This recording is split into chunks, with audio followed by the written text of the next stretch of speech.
He sits upon a throne of gold, a corpse animated by a dying star's worth of technology and the daily sacrifice of 1,000 souls. For 10,000 years, he has not spoken a word. His silence is the foundational miracle of his church, the central mystery of his failed empire. It is the question that echoes in the vaulted halls of the Senatorum Imperialis and the blood-soaked mud of 1,000,000 battlefields. Why? Why, when he could chart the courses of stars and gaze into the labyrinth of possible futures, did he not speak? Why did he not warn his children of the damnation that awaited them? Why did he not explain the purpose of the great and terrible work for which they bled and died? The question assumes a mistake was made. It presumes a failure of communication, a father's tragic inability to connect with his sons. This assumption is wrong. The silence of the emperor was not a flaw in his design. It was the design itself. It was not a tragic oversight, but a calculated, agonizing, and ultimately necessary act of war. To understand the Imperium, one must understand that it was forged in silence, and it is by silence that it endures. For the great enemy he fought was not a thing of steel and flesh, but of knowledge. Its weapons were whispers, its legions were ideas, and its battleground was the soul of mankind. In such a war, a secret is a fortress. A shared truth is a vulnerability. And a father's confession to his son is a betrayal of the entire species. The emperor of mankind did not fail to speak. He chose not to. And in that choice is locked the entire tragedy of the human race. To grasp the logic of this silence, one must first remember the dark from which the emperor emerged. The age of strife, known to the fragmented archives of Terra as Old Night, was not merely a galactic civil war. It was a descent into metaphysical horror. The bonds of reality had frayed. Across the length and breadth of the human worlds, the psychic potential of the species, long dormant, erupted without warning or control. Worlds became corridors for entities of pure malevolence. Minds became gateways for demonic possession. The very air shimmered with the whispers of thirsting gods, ancient and predatory intelligences that had watched humanity's rise with hungry patience. History became a slaughterhouse, technology a litany of forgotten miracles, and hope a forgotten word. The galaxy was not empty, it was screaming, and humanity was screaming with it. It was in this era of cascading collapse that the being who would become the emperor began his final great work. He had walked among humanity for millennia, a hidden guide, a secret king, a quiet protector. But the sheer scale of the cataclysm forced his hand. He understood the enemy in a way no other could. He knew that the demons, the warp storms, the psychic plagues, these were not disparate phenomena. They were symptoms of a single underlying disease, a cancer of the soul. The immaterium, the dimension of psychic energy that enabled interstellar travel, was not a neutral void. It was an ocean of raw emotion, thought, and belief. And in that ocean swam leviathans. The beings humanity would come to know as the Chaos Gods were not gods in any true sense. They were psychic parasites of cosmic scale, formed and fed by the aggregate emotional and spiritual energies of sentient life. Corn, born of rage and violence. Tsinch, of hope and ambition. Nurgle, of despair and the fear of death. Slanesh, of excess and the pursuit of sensation. They were not merely hostile.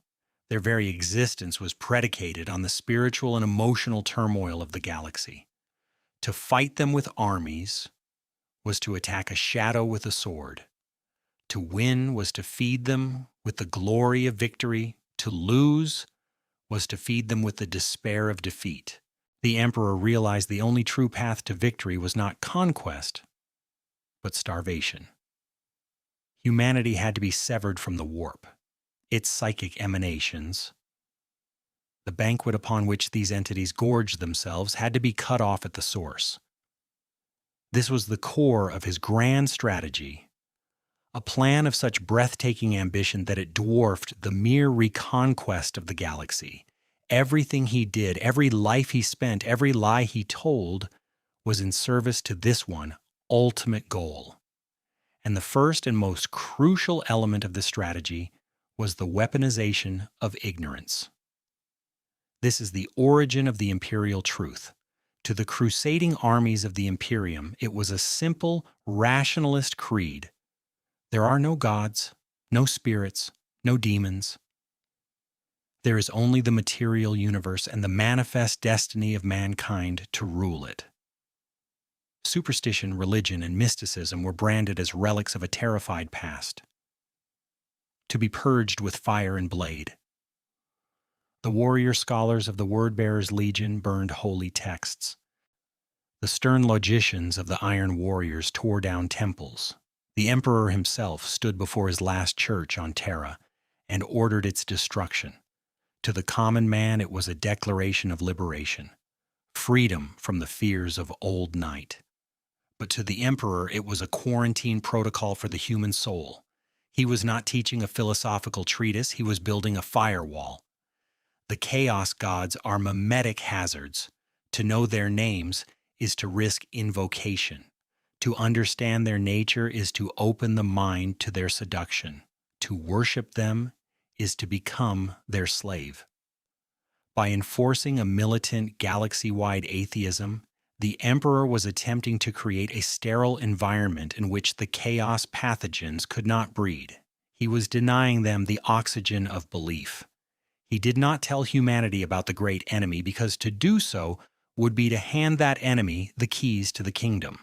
How does one explain a predator that feeds on fear without creating fear? How does one warn of a god of ambition without inspiring the ambitious to seek it out? To give humanity the full truth of the warp would be like teaching a child the precise rituals required to summon its own murderer. The Imperial Truth was a lie. It was a necessary, magnificent, and ultimately fragile lie. A shield held up against a truth so devastating it would shatter the sanity of the species. His silence on the nature of chaos was the first and most important battlefield of the Great Crusade, and it was a battle he waged alone, for not even his own sons, the 20 demigods he created to lead his armies, could be trusted with this fundamental reality. Herein lies the deepest tragedy. They were called his sons, but they were not. They were tools. They were living weapons, each engineered to embody a specific aspect of war and governance, each a masterpiece of genetic artistry. But for all their superhuman power, they were profoundly, dangerously human in their souls. They were creatures of pride, of ambition, of love, of rage, of loyalty, and of doubt. And the Emperor, their creator, knew their every flaw. He had written them himself. He knew that Lorgar Aurelian, the Golden Sun, possessed a soul that craved belief. His Primarch was a seeker of truth, a being who could not abide a meaningless universe. To tell Lorgar of the chaos, gods would not have armed him against them. It would have given him a new pantheon to worship. And so it proved. When the Emperor punished Lorgar for his faith by forcing him to kneel in the ashes of his perfect city, he did not cure his son of the need to believe. He merely convinced him that the Emperor was not a worthy god. And in the void left by that rejection, the whispers of the true gods of the warp found fertile ground.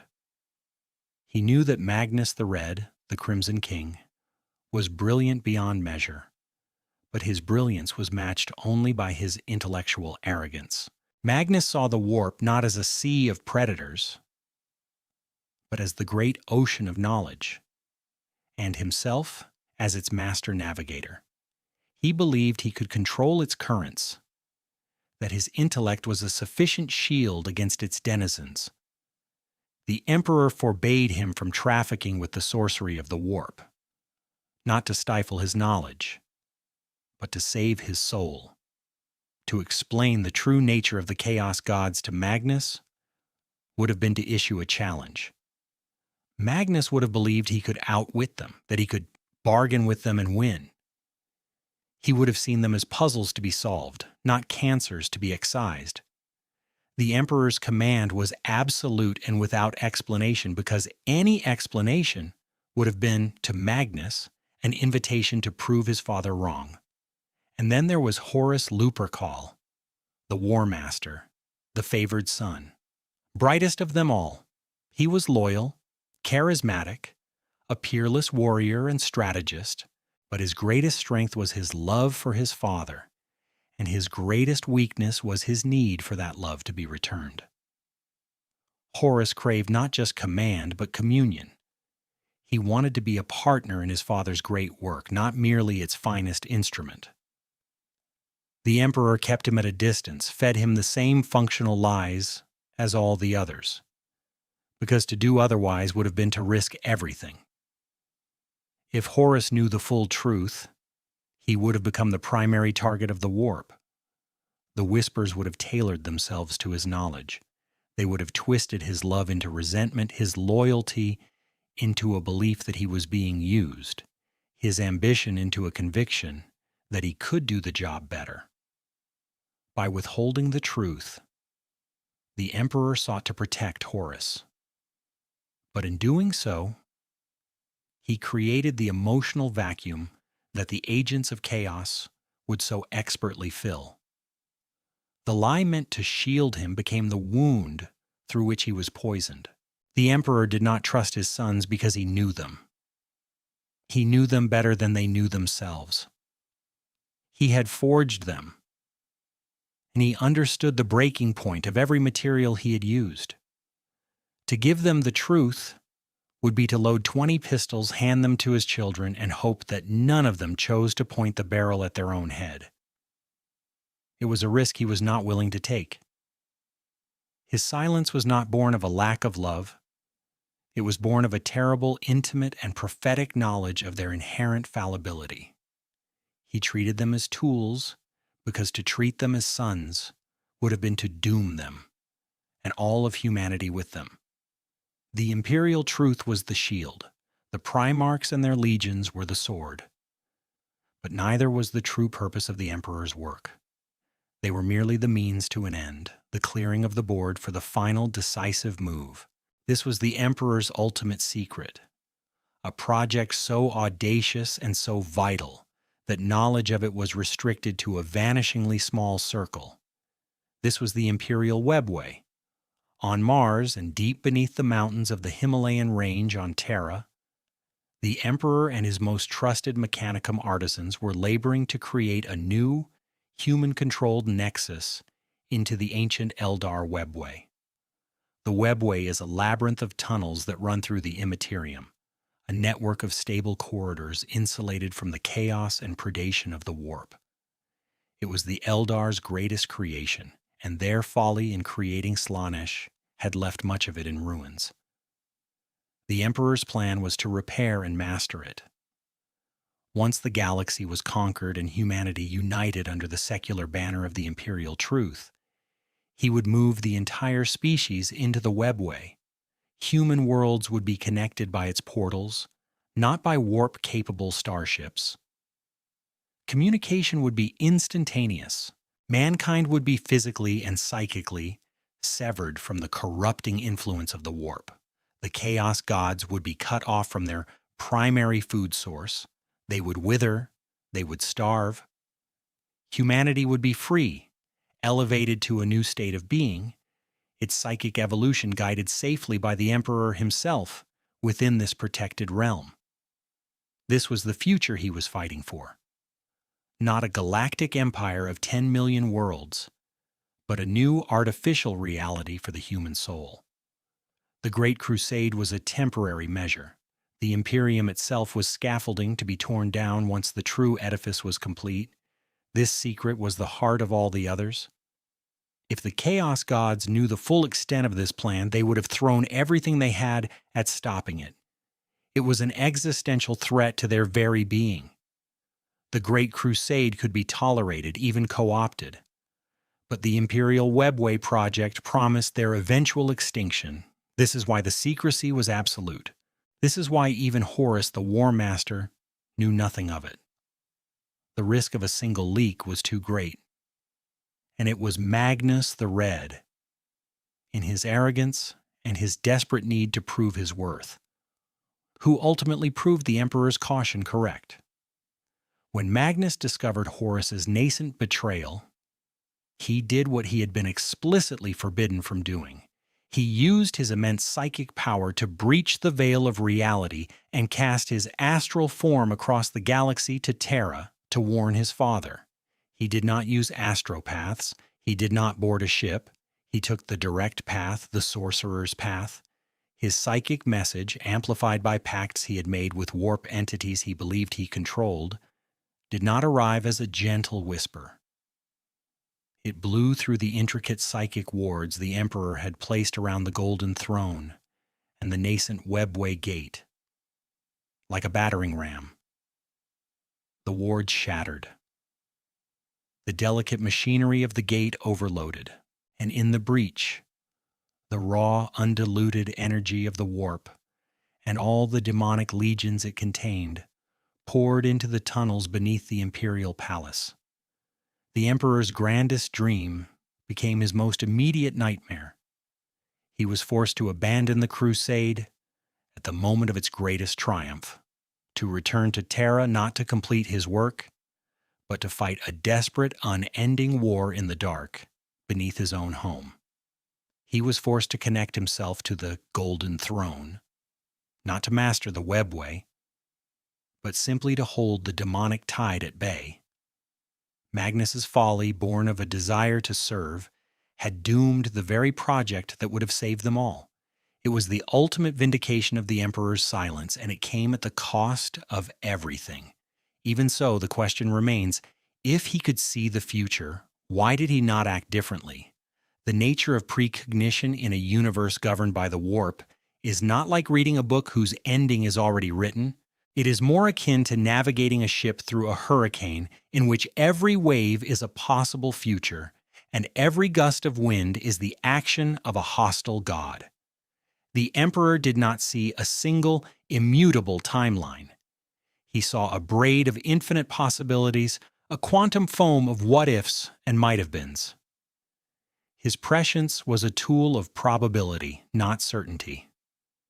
He was constantly weighing actions and their likely consequences, trimming the timeline, trying to steer the vessel of humanity towards the one narrow shore of survival.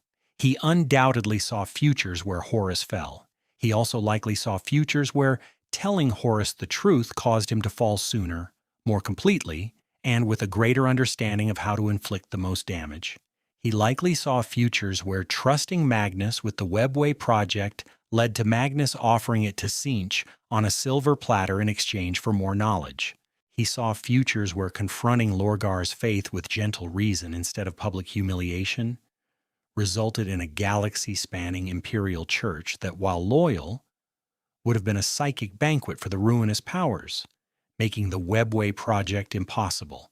His every action was a gamble, a choice between a dozen terrible outcomes and a handful of catastrophic ones. The path he chose led to the Horus heresy. It led to his own internment on the Golden Throne. It led to 10,000 years of stagnation, ignorance, and suffering. But what of the paths not taken? Perhaps they led to the immediate and total victory of chaos. Perhaps they led to the consumption of the human race by tyrannid hive fleets, or its enslavement by Necron dynasties. Perhaps the long, slow, grinding agony of the 41st millennium is the best possible outcome he could achieve. Perhaps this living hell is what victory looks like. His silence was not an inability to foresee the heresy. It was the result of seeing it along with 1,000 other, even worse possibilities, and choosing the path that for all its horror, at least left the human race alive. And so we arrive at the central, devastating irony of the Emperor's grand design. His strategy was a perfect trap that caught its own architect. To save mankind from the gods of the warp, who are fueled by emotion and belief, he had to present himself as a figure demanding absolute quasi-religious devotion. To protect his sons from the poison of forbidden knowledge, he acted with a cold, secretive distance that fostered resentment and drove them to seek answers in forbidden places. The Imperial Truth's militant atheism created a spiritual void in men like Lorgar that Chaos was only too eager to fill. The Emperor's refusal to explain his commands to Primarchs like Magnus and Perturabo bred a bitter sense of being unappreciated, of being mere cogs in a machine they could not comprehend. His emotional withholding from Horus, the son who craved his affection most, created the wound that the whispers of chaos could pry open. The very methods he employed to prevent the catastrophe became the mechanisms of that catastrophe.